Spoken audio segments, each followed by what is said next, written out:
this life, its point is what I make it. Its purpose is what I create out of it. And when that creation is at its time, then you can let go. So sometimes if we go back to the idea of immortality, the way we look at it today has been conflated. But the original emphasis was put on this idea of when death comes, those who go easily into the next life live forever, because the transition is nothing different for them. So for those of you who've been joining on the channel for a while, you know that I've been studying in Wudang in China, which is the heart of the beautiful Wushu martial art culture, as well as Tai Chi. And I have the great privilege today of talking to someone who has dedicated their life to sharing these beautiful healing arts and has really developed in his practice. And I'm really excited for this conversation because we're going to get deep into ideas and practices that can help us live long and live well. We're going to explore big questions like death. Do we need to be scared of it? What happens after we die? We're going to both go through the philosophical and the physical, which is something I'm really passionate about, and I know that you're passionate about. So, Jake, welcome, and what a privilege to be in conversation with you. Thank you, George. Thank you, George. It's good to be back at the table. Yeah, this is Jake's tea house, where he receives guests and has his tea talks. And so, what is this tea that we're drinking today? Today is just a pu'er tea that I was gifted. This is typical, like having something very simple in the morning just to wake up. Yeah. Amazing. And for people that are new to your work and what you do, could you give us a bit of a background as to how you found Wudang and what difference you felt from all these practices in your own life? Okay, yeah. So I first came to Wudang in 2010, so coming up on 14 years ago. I came here to be part of a traditional program at a school here to learn martial arts. And when I came here, that was really my only focus. I had no experience back in America when I was growing up. But I just knew whatever I wanted to do, I wanted to be healthy doing it. And that somehow led me through the rabbit hole of the internet to Wudang and martial arts.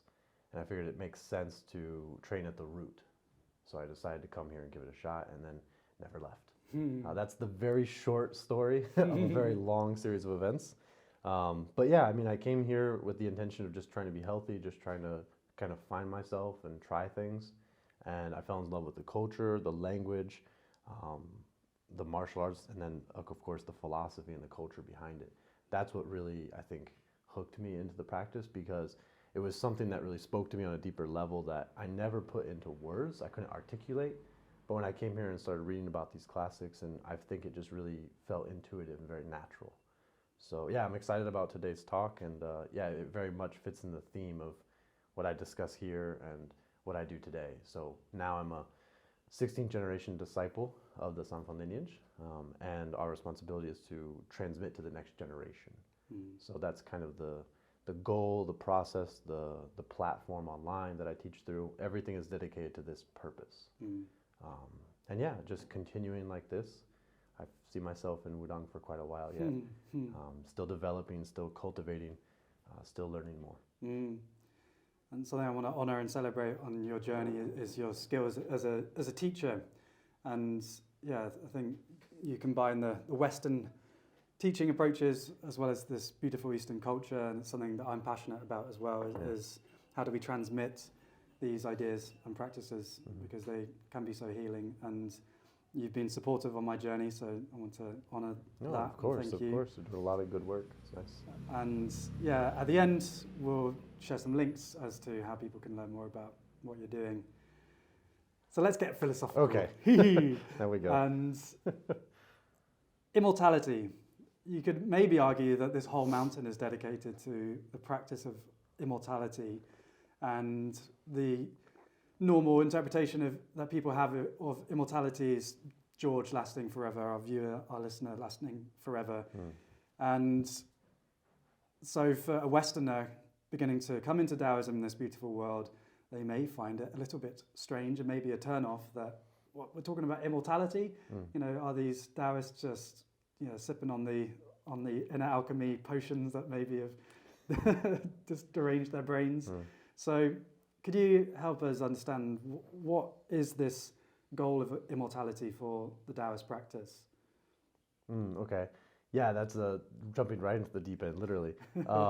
With immortality, it is really interesting because like even when you come in off the airport in the local airport, you'll see like the immortal mountain in Chinese, and that is like really a fundamental. It's cultural. It's in the alchemy. It's in the practice. It's in all the stories we tell. So that's very true.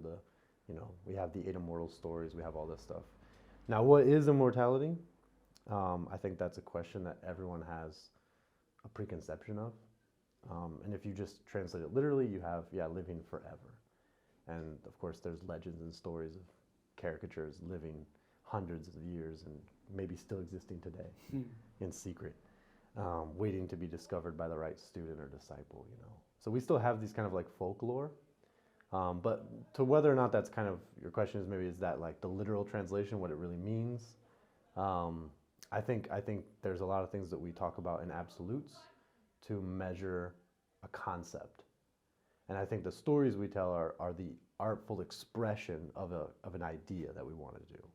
So I don't necessarily think many people practice to like become immortal, literally, but it is kind of this idea of, prolonging life is through the practice, prolonging your, maybe not necessarily your self-image, like your reputation, but maybe your influence, maybe your transmission, your generation, your family line.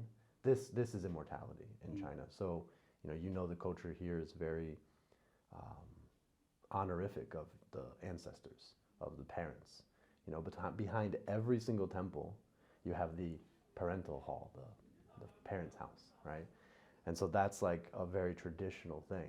And so the focus is on the temple, but behind it, the backbone of it is the parents. And so I think that's like a really true thing in every part of Chinese culture. If you look at folklore, mythology, if you look at the religion or the philosophy, it's all like this. So immortality is maybe live forever, but maybe it's live forever through other people or through the good work you do with other people. And I think that's a great example of how different like an individualistic approach that we have in the West of our personal transformation versus that idea of family lines and ancestors, and in that way we really do continue. And from an even broader aspect of understanding the Tao, the way of nature, so the Tao of Taoism, to understand our connection with that which is the universe, nature, this great unfolding mystery. And my understanding of death is that, George, this body will disappear, but I am energy that is patterned. And the Neo-Confucians have a great way of understanding the world, Li and Qi. Li is pattern, Qi is energy. And so we are patterned energy, and I am taking this embodied human form. When I die, that energy doesn't get destroyed, it just transforms. And then in a real sense, I do continue. And that's because I haven't just identified myself as small George with this voice in my head, but instead beginning to see my relationship that, yes, the universe takes many forms, this human lifetime, but also then those many forms are one. The cliche is true that we are connected. So both then that energy continues explicitly through family lines, and then as we grow out into the bigger Tao, the bigger system, then the universe continues in the endless cycles. Yeah, I mean you're pretty much right on it. Like that's the idea, is that you have kind of your home base, the family line, but everything is connected. That's like a big philosophy. Like, if we look at networks instead of individuals, that's like the whole idea. So everything from Chinese medicine to society is community based, is network based. So if you look at the heart, you have to look at the network of the heart. If you look at the lungs, you have to look at the network of the lungs. That includes the trees, that includes the earth. I like that kind of imagery of like, we have a cycle of rebirth. That's kind of like some Buddhist ideals kind of coming in, and Neo-Confucianism and this kind of stuff, karmic retribution, jumping out of the cycle. But I do agree, like that's definitely the kind of starting point, that everything's connected and we're just kind of changing places. I like that idea, the Li and Qi. This is like really, really fundamental idea. Yeah, really simple. And yeah, it's almost kind of like when you talk like that and you talk about like the the patterns of things and the energy of things changing, you're just a few words away from talking about like scientific debate, Yeah. where they're talking about this, like energy can't be destroyed, it can only be transformed and things like this. And it's very interesting how there's patterns that are lining up more and more in these different fields. Yeah. So yeah, it's really And I'm scientific in my worldview, as I know yeah. that it's important for you as well. I think the Western mind coming into an Eastern landscape it's how we organize and interpret.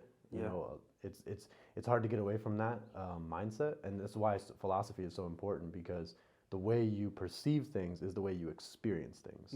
And so yeah, we do that. Like I know, because being a Westerner in China for so long, there's things that I can understand, but I understand them because I see them from outside, and that's like a different perspective. But yeah, it's hard to escape. Yeah, and that acknowledgement that science is really useful, but not everything. Like there's so many questions that can't be answered. And I think we'll see more and more layover in the future. Like you see more connection today anyway. Like things like alternative medicine, that word is going to start going away. It's just medicine, and the same with philosophy. Like there's a lot of connection being seen across borders, which are inherently imaginary anyway. But yeah. So if that's the big immortality of, we've gone all the way in the first 10 minutes to the whole universe. Mean, we're going to get in the deep end. And that's how I like it. And then let's come back to this individual life, which is precious and short compared to the infinite universe. And there's a lot of work being done, and I know that you've done a hell of a lot of work on the cultivation and the practice. And so if we bring it back to the individual and this life being precious, what is this mountain dedicated to? Like what are the practices, and why has this culture lasted for so many years? Like what is the aim of all this work, and what are they doing? I mean, that's a really general question. I mean, there's so many different ways you could approach that. Like a lot of times we talk about location. Okay, if you talk about location, this is something that was a sacred space before the temples were here. So there's like energetic ideas you can talk about. But I like to think about the real generalities. So when we talk about just the mountain in general, the pilgrimage to a mountain, to the summit, is metaphorical or anecdotal for your self-cultivation. So the closer you get to heaven by climbing the mountain, the closer you get to connecting to something greater than yourself. I think that's kind of the idea of the immortal mountain, is this kind of enlightenment or ascending, some kind of climb upwards of improvement. And it's not necessarily like one's better than the other, it's just kind of you're on this journey upwards. And so mountains have always been kind of sacred spaces in most cultures, I think, China especially. And so you have Wudang, this location, and then we have many different lineages that have come through here. You have a couple that have kind of like been received down. So you have like your Transzen, your Zhengyi, different lineages for Taoism. But today, the focus in Wudang, I would say, is really about the martial arts, about the health, about the longevity arts, the immortality arts, about this kind of practice for the individual. But Wudang has a pretty broad history. So it's been here the temples have been just over 600 years, like 612 years now, something like this. Because we had the 600th anniversary for the temple.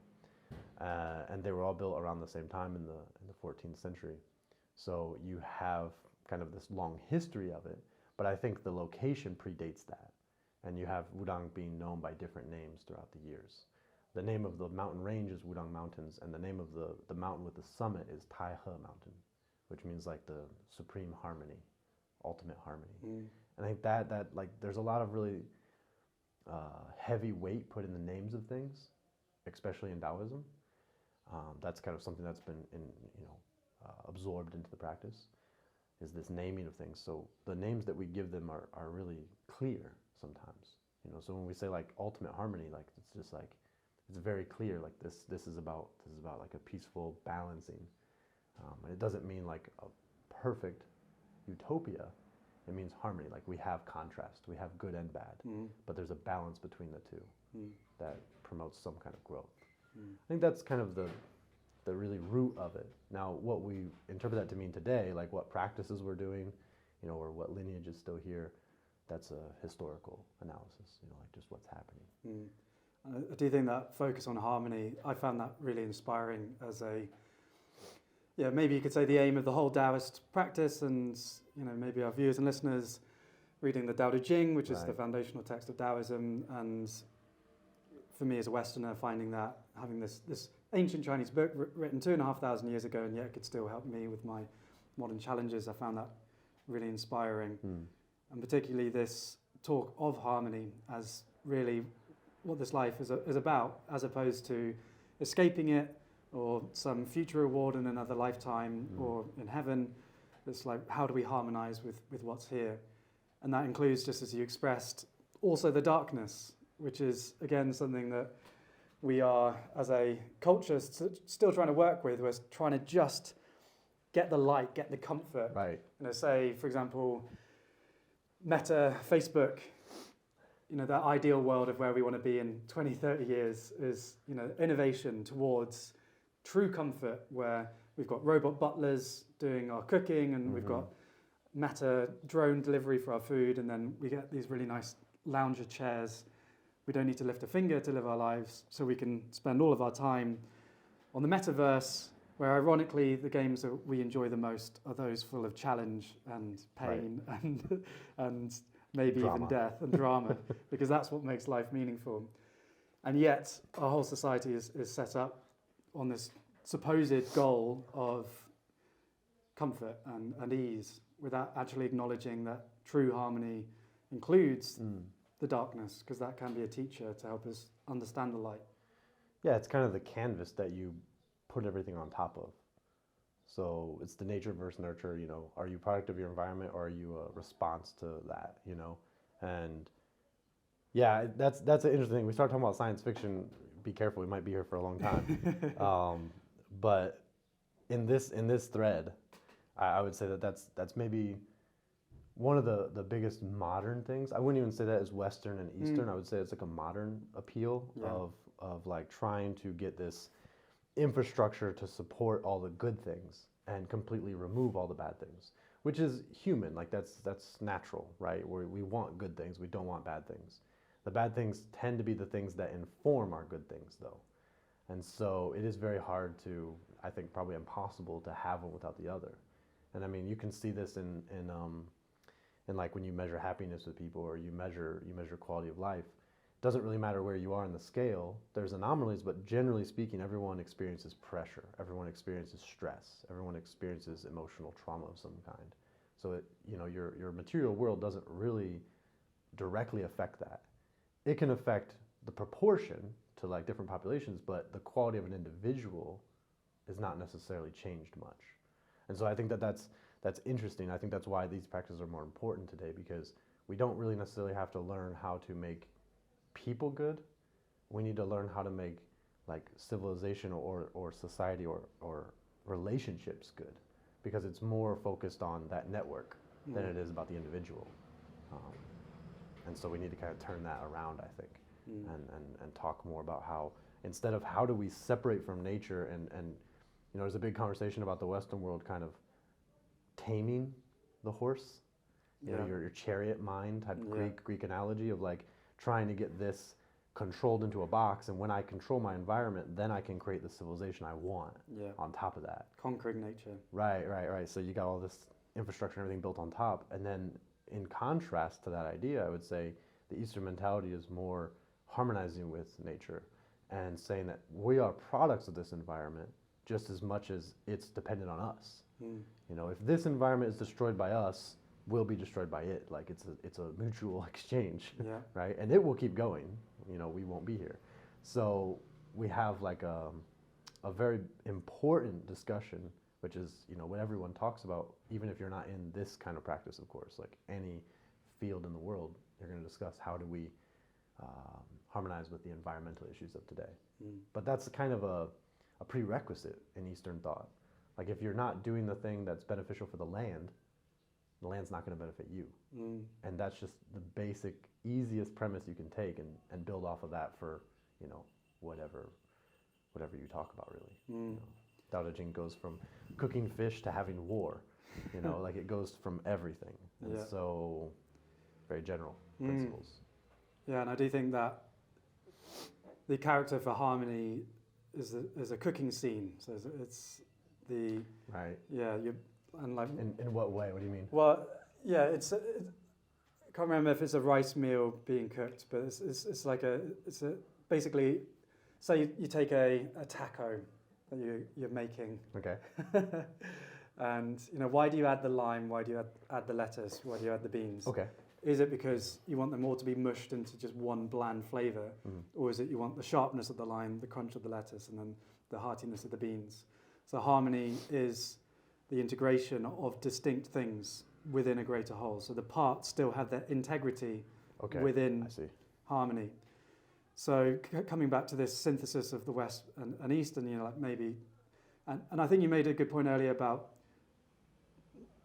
modern culture as opposed to East versus West, because you know modern China is also doing this conquering of nature, but traditionally, philosophically, certainly there is this important synthesis that can happen. You know, so the West of the penetration of understanding nature through really dissecting it and splitting it down and not looking at relationships. So reductionism, and then Eastern philosophy, which is relational and integrative, and I see like now the next step on our journey, we've understood a lot of nature and we've had comfort, electricity, internet, and like really honouring and celebrating what we've achieved. Yes. While also we're destroying ourselves through a sustainability crisis and this false dichotomy of enemies being over here and we're the goodies. So we need to learn how to integrate. There's kind of a Confucian ideal in there, where, you know, in the Warring States, there's different philosophies, and the Confucian ideal, one of the premises that I really like, and I'm not going to be able to quote this exactly, but the idea is basically, if another person succeeds on their first try, you should try 100 times. And if they take 100 tries, you should take 10,000 times. Because whatever you set out to do, you should see it completed all the way till fruition. Only then can you actually master something, or only then can you actually, you know, move on to the next thing. So you should dedicate 100% of your concentration on one thing. And I think about this, and there's a lot of Taoist to Confucius, not necessarily clashing, but there's this kind of concept that they're in not necessarily always in tandem. You know, they kind of clash a little bit at least. And I think when I look at today's world, why the Eastern philosophy is regenerated in modern discussion, because the issues still hold true. And I see kind of the Western, okay, if we're going to dissect them, that's kind of more Confucian, where we're kind of learning all the principles of each individual thing. Like the logicians, you know, they're trying to name everything. And so you have reductionism, like you said. But I think as we get down to the tiny, finite details, we start to learn how we can't really define them without defining other things. And so we start to connect them again. Yeah. And we're going to get to a point where we start working backwards. You know, there's a lot of anecdote and allegory you can talk about there, but in general, I just think that it's good that we're going into that detail. Like, of course it's good we have this connection, we have this electricity, we have this ability to be here talking about this today, which would never be possible if the internet didn't exist, of course. So like, yeah, you have to celebrate it. I agree with you. And I think you have to kind of support it in a way. You have to be wary of it, because there's tools that come out of it that divide a lot more than unite. But I think eventually we're going to see all these things connecting again, and we're going to work our way back to these generalities, these principles. And I have faith in that idea, because I really think that when you look into something long enough and hard enough, you eventually realize that you kind of need to zoom out and take into consideration other aspects. And you can say that's true for medicine, you can say that's true for philosophy. So I think it's good. I think the more information, the more concentration we go into these minute things, the more we'll connect things in the long run. So it's a process. You know, it's a process. Yeah, and the key word "and" as opposed to either or. Right. So, and I think again that's something that a modern mind can find difficult, is the paradox of two things being true at the same time. It's like two things can coexist. So the importance of science and penetration and understanding, while also realizing that's not everything. And we're kind of bowing down to the gospel of scientism at the moment, of like, you know, if it can't be measured, it's not important. when in reality there's so much that can't be measured because it exists in the relationships, and the relationships are reciprocally connected, and so it's very hard to say where causation lies. Right. Because in the kind of the mechanistic model, you have A causes B, and so then you can measure that easily. But if A and B are related, which, you know, mind embodies, the classic example of, you know, Life and death. Life and death. You know, we could go on forever, read chapter 2 of the Tao Te Ching, and Lao Tzu says it much better than me. And yeah, the mind and body obviously are connected, and you know how we think about ourselves can lead to healing. The placebo effect is very powerful, despite, you know, in scientific studies they said, well, you know, we want something above placebo, without really honouring the miracle that if we think a piece of orange is going to heal me, then it actually can heal me. Yeah. Which we kind of just well, let's look at everything above that. But like, that is... It's still a thing. It's still a thing. It's still measurable in some way. And if the keyword is the medicine is still important, because that, you know, you want to penetrate down to, okay, you know, you've got a heart problem, you need this, while also honouring the systemic view that this is a human being with loads of complexity, and we can't just look at one mechanistic aspect. When you talk like this too, like I look at historical, you know, Taoism or Chinese medicine or just Chinese culture in general, and I see kind of this kind of observational scientific view. Like the first rule of scientific method is to observe, right? And the first rule of Taoism is to observe nature. Yeah. Like that's a lot of symmetry, really, because Taoists, like I have a lot of talking points I like about this, where like the character for temples is guan, which is the same word for observatory.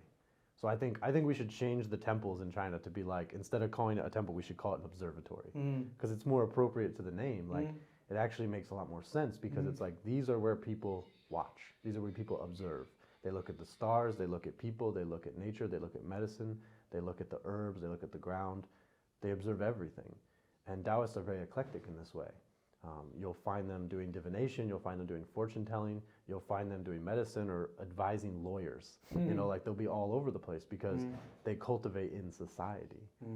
But that kind of makes them really ancient scientists, because they are looking at things like this, and they do observe the placebo effect, because there's lots of stories of like the sage doctor coming and everyone's expecting medicine, and instead of medicine, he treats patients with discipline or support or care and love, or something that's completely round instead of straight. And that's very integral to Chinese culture. It's like, you don't necessarily give people what they want, you give them what they need.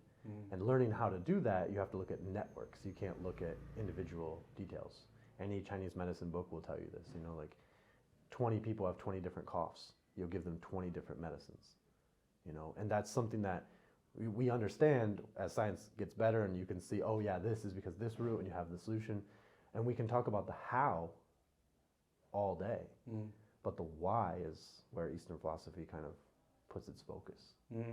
So yeah, again, I think that, the life and death issue, I want to tie back to that a little bit, because I find that we talk about concepts like yin yang or Tai Chi, okay? So everyone would probably know that as yin yang or yin yang when I was growing up. And that idea is opposites. Opposites in balance. And I really don't agree with this anymore. Because like you said, it's complementing aspects of a whole. So I often say, if I have to translate like yin and yang, what is that? Is it polar opposites? What is it? It's not polar opposites, I think. I think it's complementing polarities in transformation, right? Can you say that again? Complementing polarities in transformation. Nice. Yeah. Because it's not this side and this side. This side only exists because this side is here too.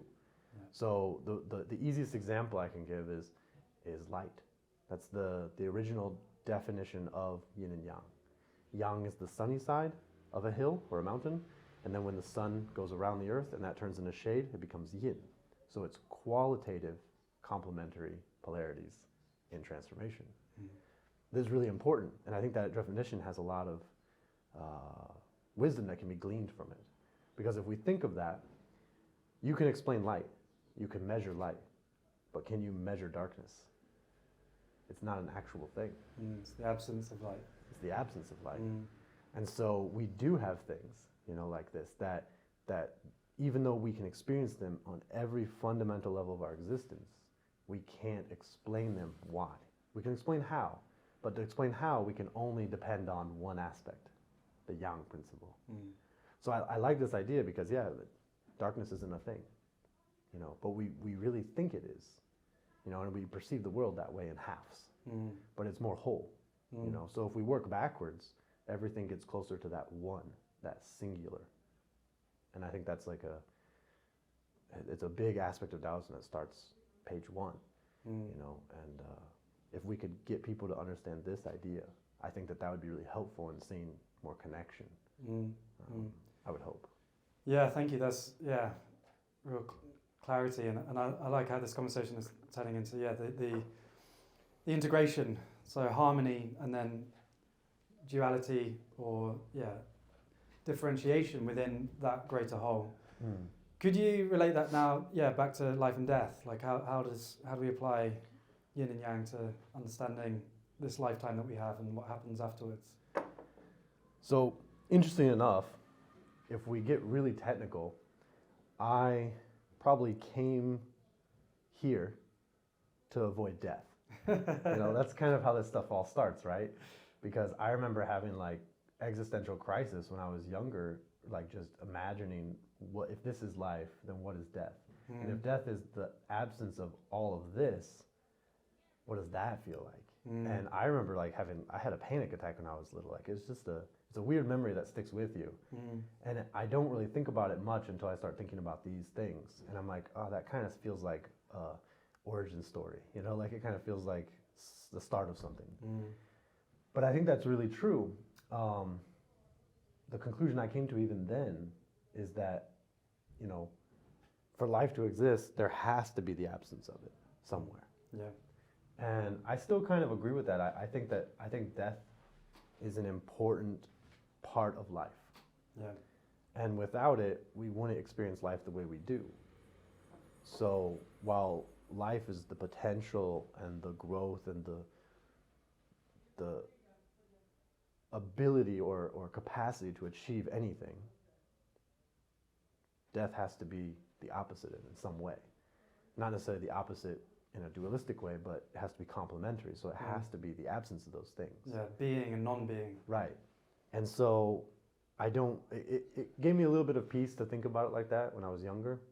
And I would think that, if this is the thing and that's the nothing of this thing, then at least I can take solace in the fact that I'm in the cycle of those two changes. And that's about all I can really do. But I think it has to exist. I think in the West, when we talk about immortality, we like to put our own concepts on top of it. And a lot of times that becomes, how do we win? How do we win life? And win life means eliminate death. And death is seen as an adversary. So we put him in a Grim Reaper robe and he knocks on the door and he drags you off. Terrifying. Or balances the scales and weighs your heart. All these different iterations of death being this kind of not necessarily malicious always, but oftentimes in Western thought it's malicious. Based in fear. Right, but it's some concept of you're losing. And so whatever that is, that becomes a challenge. How do I win life? How do I win over death? And I think that idea is really, it inspires so much fear on a fundamental level that gets transmitted upwards into religion or into society. And it's not a good way to live. Because if you're only making decisions on this life based on the end of it, I don't know how much you're enjoying the moment, I mean, maybe you can still, but I'm just saying that you probably don't put as much weight. You've got the dread of, don't look at it, don't look at the scary thing at the end. As opposed to, I mean, I feel like Taoism is quite unique in its actual celebration of death.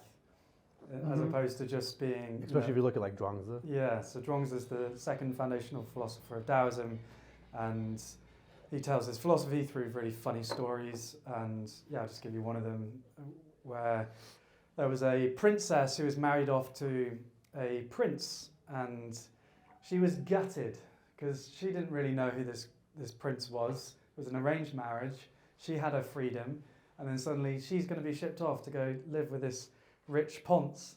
I don't want to do that. And so she's crying and crying and crying. And then eventually arrived.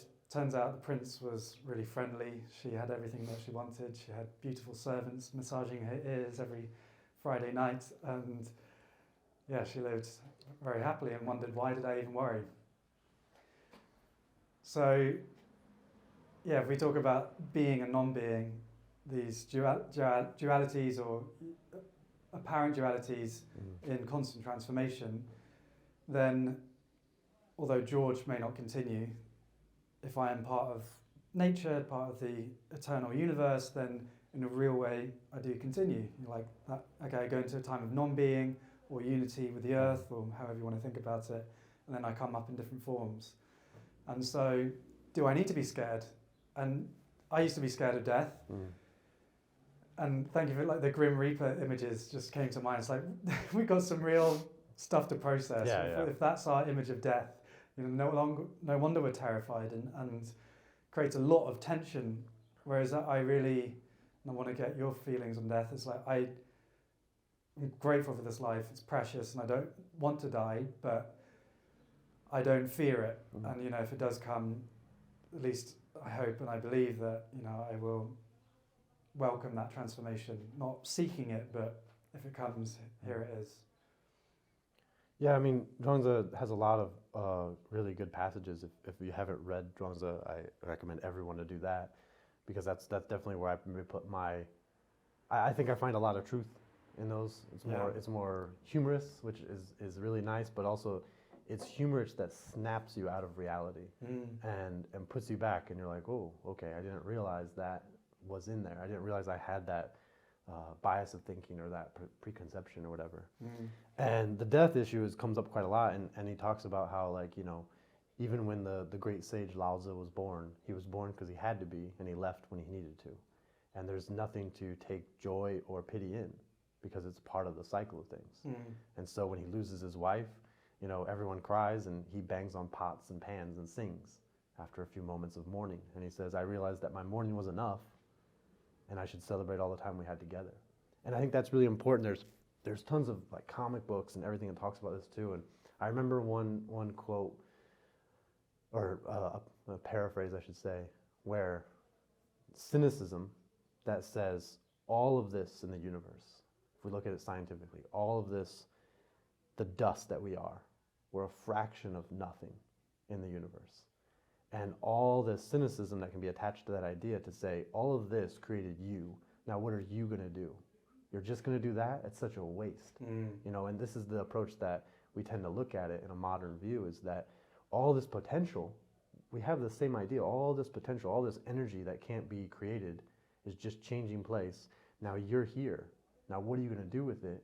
Are you going to waste it? And it becomes kind of a challenge again. It becomes this kind of like debate of what's good and bad and what's great, what's timeless.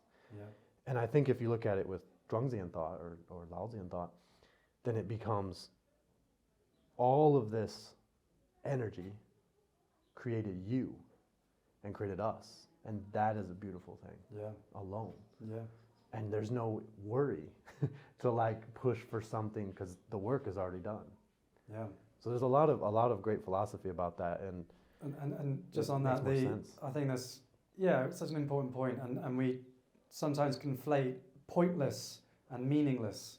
So pointless is like there's a place to go, somewhere we have to achieve, and there's so much pressure that we put on ourselves, and I experience this as well. It's like on YouTube and wanting to share these practices and to have impact, because I believe they've made such a difference in my life, and then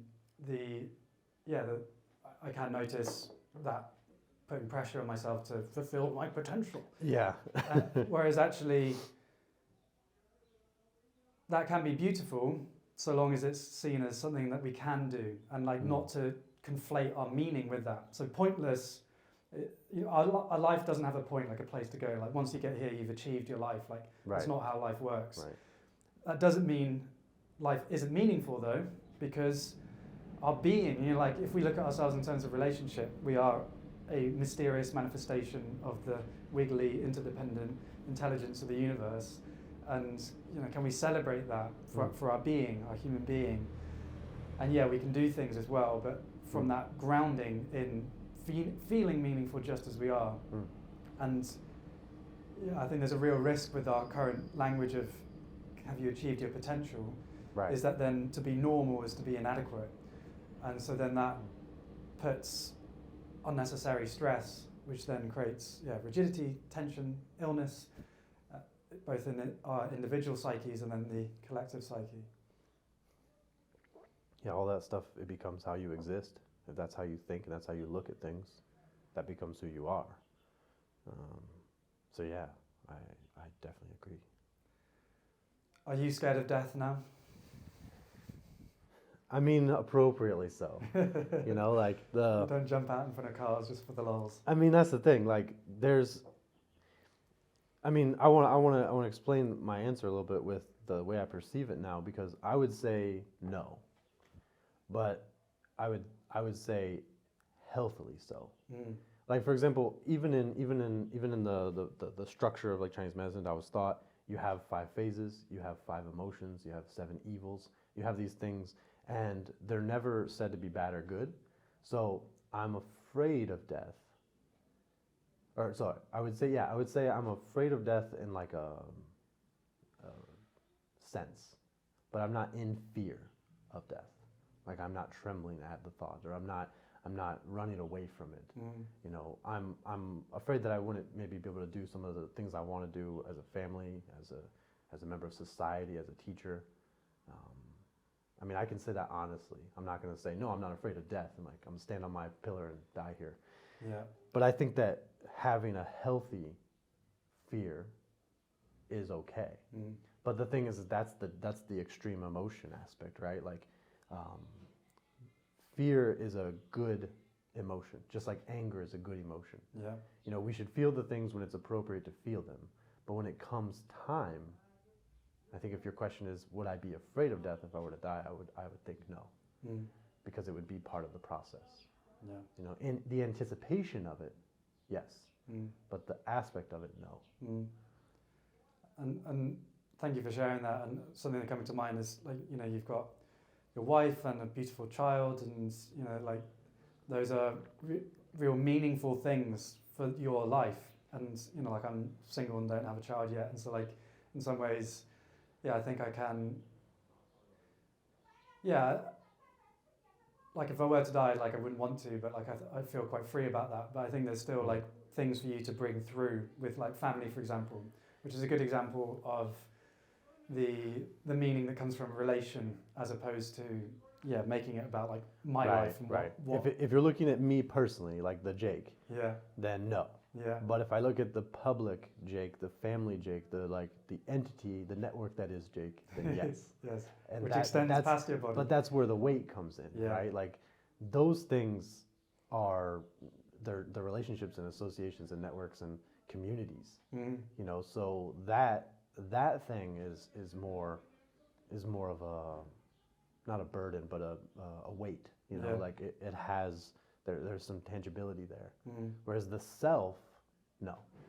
The self, no. I mean, I think everything that brought me here is, I don't even know if I would go as far to say as even to celebrate. Like, I think I'm more straw dog in that sense, where it's Could you explain that?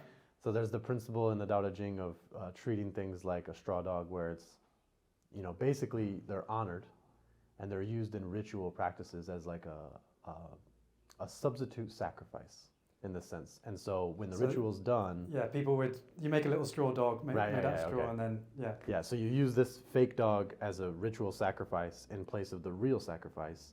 But then when the ritual's done, it's left alone in the street. People just forget about it. They trample it. They throw it away. Doesn't matter. It's completely meaningless because its purpose has been fulfilled in a way.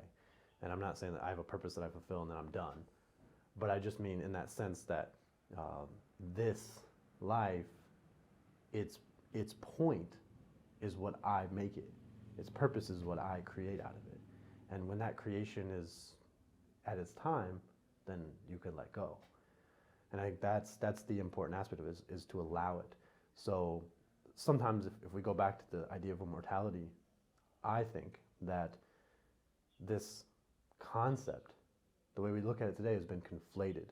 But the original emphasis was put on this idea of when death comes, those who go easily into the next life live forever, because the transition is nothing different for them. Mm. And so you have this harmony with these two dualistic aspects. And that's why Zhuangzi doesn't celebrate Lao Tzu, and he doesn't mourn him when he goes. Because birth is not something to be celebrated, it's part of life. Death is not something to be mourned, it's part of existence. And so there's no joy when it happens. There's joy, but there's no like auspiciousness to it. Yeah, there's no extravagance to it. It's just part of the way things are. If it wasn't, then it wouldn't be. So if it is, just let it be. And I think that's kind of where I would like to fall in. It's just like piggy bank on that idea and just kind of let nature be nature. Whatever I do, it's not going to change it anyway, because if it would have changed it, I wouldn't have died. You know what I mean? Like, so you have to let go at some point. And I think that transition will be peaceful. Do you have any advice for people that maybe are facing the death of a loved one, which is obviously, a challenge for the human heart, or are scared about their own death? Have you got any thoughts to help them with that transition? Because it is one of the big challenges of being a human, is to let go. I think the reason you might feel impending doom of death is a good thing. That's the start of your joy of life. The reason you feel anxious about something is because you care about it. And if you care about it, then focus on that part. They have the stories of, the root of compassion. And when you see suffering in other people, you go help them.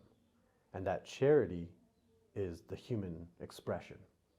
But turn that inward on yourself. And if you feel the fear of death, that's because you love your life. If you feel the anxiety of someone being lost, it's because you cared for them while they were here. And so dig into that part. We can always look at the darkness, but the darkness is not real. It's the light that reveals the darkness. So live in the light. That's maybe the easiest way. Yeah, it's beautiful. Like celebrating, that's where it's coming up for me, is being with love, honouring love. Because it's ultimately that pain of grief and loss is love. And like, what is love? For me, love is connection.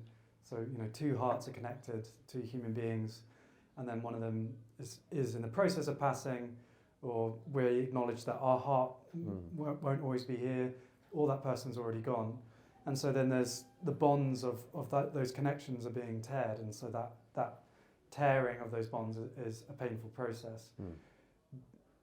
But as we're exploring, can also be a natural transformation. It's like it is what it is.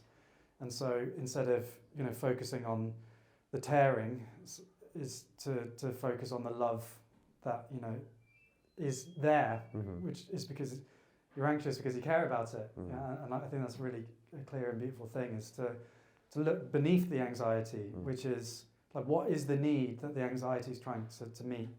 Because often the embodied wisdom of our emotions will present a negative emotion because it wants to change something. So like, what does it want to change?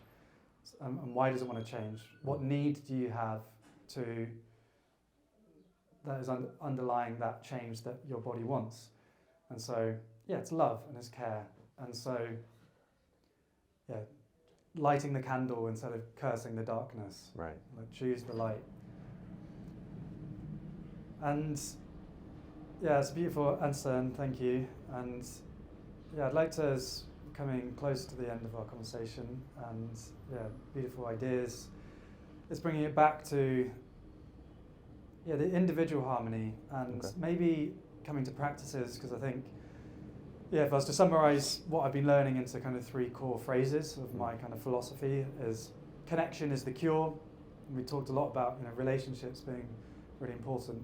Practice is the path. So like, if we're feeling disconnected from mind, body, relationships, community, nature, practices have been offered, by our ancestors and by people living today to help us reconnect.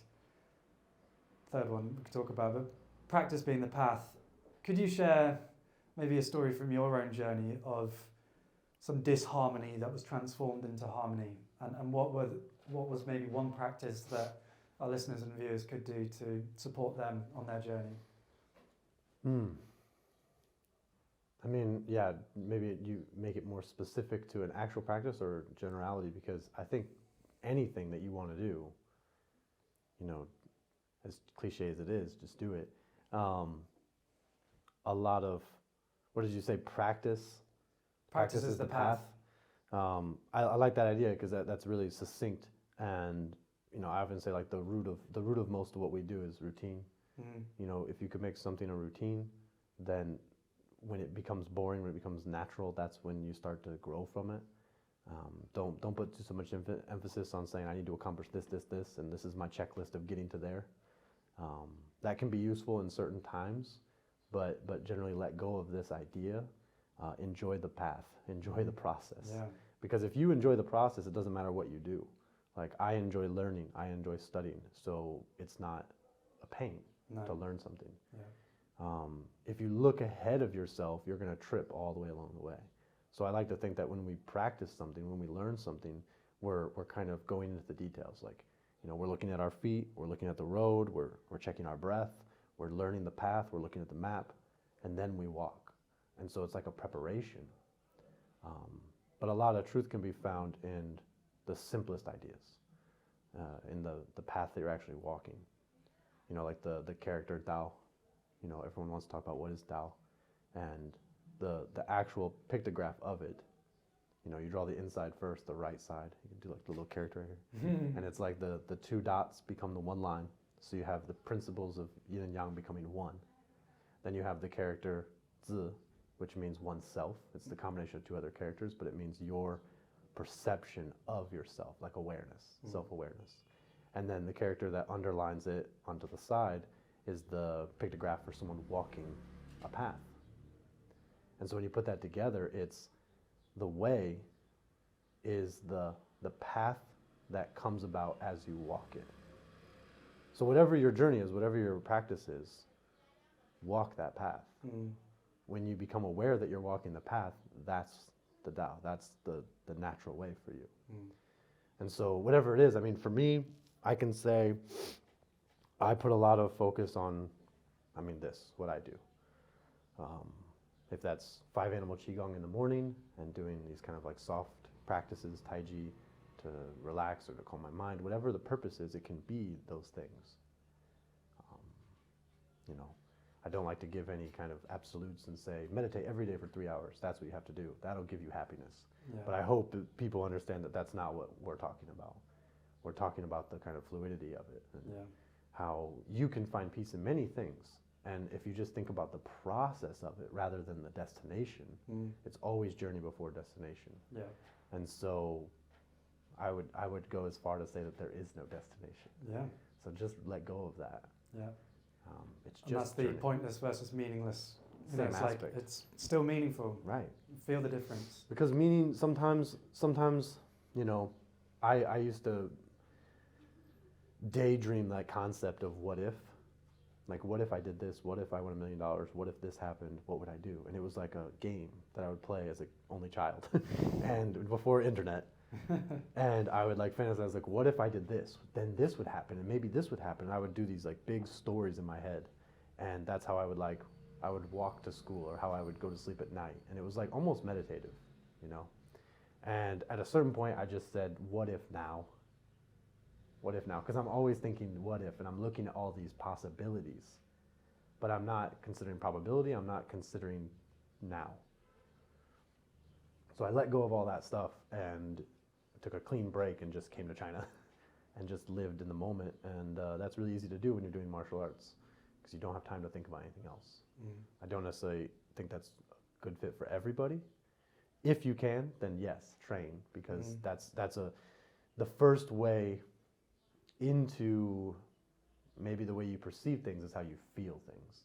And physical training of some kind can always be helpful, because it's a two-way thing. You know, You are your thoughts, you are your body. You are your experiences, you are your feelings. Now, everything else is pretty intangible, but the body is something that we can work with. So even in the Taoist way of thinking, we start from the outside, work in. So it's going to be very difficult for me to say, George, relax. George, don't be anxious. You know, yeah, we all can all say that, but how many times in your life have you ever told someone to relax and they've been like, oh, I never thought about that. Thank you. Yeah. It doesn't really work. Intellectually it works, but physically it doesn't. Yeah. But how do we do that? Practice. Mm. You know, and in the same way that our mind controls our body, the body puts input into the mind. So if you feel a certain way, you'll start to experience a certain way. If you want to change your experience, you have to change what you feel. And so I think physical practice of any kind is a great place to start. And at the very least, you're just going to be healthy. And you'll still be upset, but at least you'll be healthy. You have more time to deal with the upset. So that's like a real general piece of advice, I would say. Thank you. For me, too. Yeah, important concepts there of, enjoying the journey and it being about the process as opposed to the destination. And then it can be literally anything with that approach can be, half of the benefits. So say, for example, Tai Chi, my practice is that the energy that I put towards it in the practice is maybe half the teaching. It's like if I am forcing myself to try and improve and I'm holding tension, then if that's how I practice, that I'm going to bring that energy into my life. Whereas actually if I can, and a lot of people do that, it's just like, and the desire to improve is great, but if I'm like beating myself up about it, then that's the energy that I'm going to bring into the rest of my life. So that the energy of that practice is really important in itself, as an end in itself, as opposed to a means to get somewhere else. And then, moving the body, so important. One of my mantras, the heart and mind follow the feet. So actually, if you start moving your feet, then the heart and mind begin to transform. And that was a big teaching for me because, I started off with anxiety and confusion and I just didn't really know how to relate. And I was like, well, I don't know what I'm doing with my life, but if I just work everything out in my head, then I'll somehow work it out. At least you're not stuck. You're moving, right? And all that thinking stressed me out more. And it was only when I found Tai Chi and, embodied practices, and it can be any movement practice really, is actually move my feet first and then come back to the problem, which I used to just only navigate with my mind. But then actually the body isn't just a vehicle for the brain, it's a teacher, it has a lot of wisdom, and if we can learn to be sensitive to that, then we deepen our enjoyment of life as well as improve our decision making. And on that, I would love to learn more about what you're doing and the teaching that you offer, because I hope that our viewers and listeners can feel that Jake has a lot of wisdom to share, and we haven't even got to the embodied practices. So wisdom or not, how could people find out more about what you're doing and learn with you? There's a lot. I mean, there's a lot of stuff online now. That's the greatest way to connect anymore. I have the main website is Ways of Wudang. So you'll find that I'm very similar in this idea of I like to approach things with a philosophical approach. And so I have channels dedicated to martial arts, channels dedicated to philosophy and discourse and conversations like this, as well as music. So body, mind, and spirit. We have martial arts on Wudang Way, tea talks at this table for discourse on these kind of subjects, and a podcast available as well. And then, I also have some music stuff, because that's kind of I think the self-expression. You need art as well. So, waysofwudang.com is the channel for the online platform. But and you're always welcome to join. Wudang Mountain is always here as well. Physically. And I love how you equate self-expression, music, play with spirit. And I see that as well. We are three things. You are your body, you are your thoughts, you are your feelings. And if you separate one of those, you're not a full person in a way. And so I think that we think about that and we connect those three. And my hope is that more people can, experience your own form of that, climb your own mountain, live in your own light, celebrate your own existence, your own life. I think that the path that we've found is on the immortal mountain. And what that means to you can be lots of things, but I hope that people have the opportunity to climb it. Jake, thank you for a beautiful conversation. Yeah, it's very nice. Thank you, George.